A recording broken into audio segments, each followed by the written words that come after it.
Hi there. Today we're diving into the engine air intake and cooling system of one of the most beloved cars in automotive history, the Volkswagen Beetle. Ever notice something weird about the classic Volkswagen Beetle? Its engine lives in the trunk, and there's no radiator up front. How does that even work? Why would Volkswagen put the engine in the back, and how can it stay cool without a radiator? Let's start with the classic Volkswagen Beetle, the one produced from the late 1930s all the way into the 2000s in some countries. These Beetles used an air-cooled flat-4 engine, and their air intake system was simple, but effective. Here's how it works. The engine draws air through vents on the engine lid, deck lid, and vents below the rear window and passes into an air cleaner. Depending on the model year, this could be an oil bath filter or a dry paper filter. After the air is cleaned, it goes into the carburetor, which mixes it with fuel. This air-fuel mixture then flows through the intake manifold, which directs it into the engine cylinders for combustion. In cold weather, these engines also used a clever system to warm the air. A small duct pulled warm air from near the exhaust and fed it into the intake system. This helped prevent the fuel from condensing and kept the engine running smoothly. Now you might be wondering, where's the radiator? Well, there isn't one. That's because classic Beetles were air-cooled. There's no liquid coolant, no radiator, and no water pump. A large fan, powered by the engine belt, pushes air through a fan shroud and directs it over metal fins on the engine cylinders and heads. These fins increase the surface area, helping the heat escape into the air.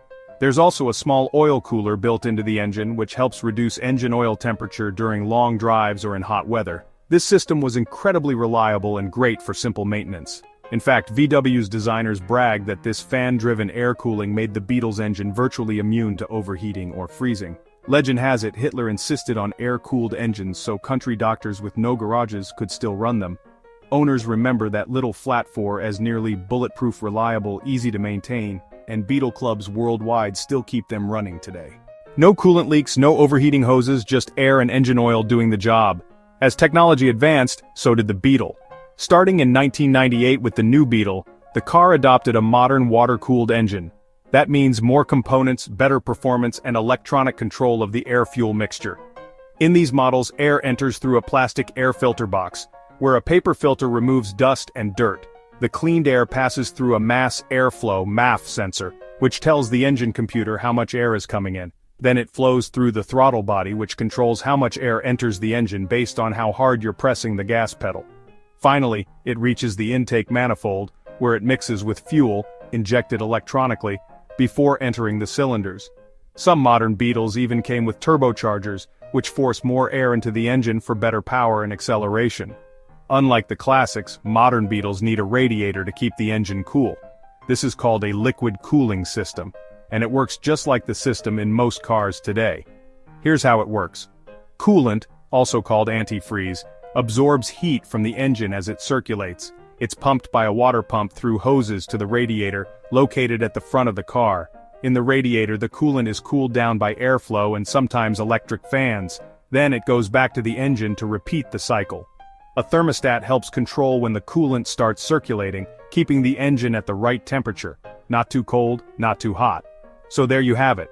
From air-cooled legends with simple fan-driven systems to modern engineering with electronic sensors and radiator cooling, the Volkswagen Beetle has truly evolved over the decades. Yet through all these changes, it's stayed true to its purpose. Reliable, efficient, and full of character. If you enjoyed this deep dive, don't forget to like, subscribe, and hit the bell icon for more engineering breakdowns, restorations, and automotive history. Drop a comment below and let us know, do you prefer the simplicity of the classic Beetle or the modern tech of today's version?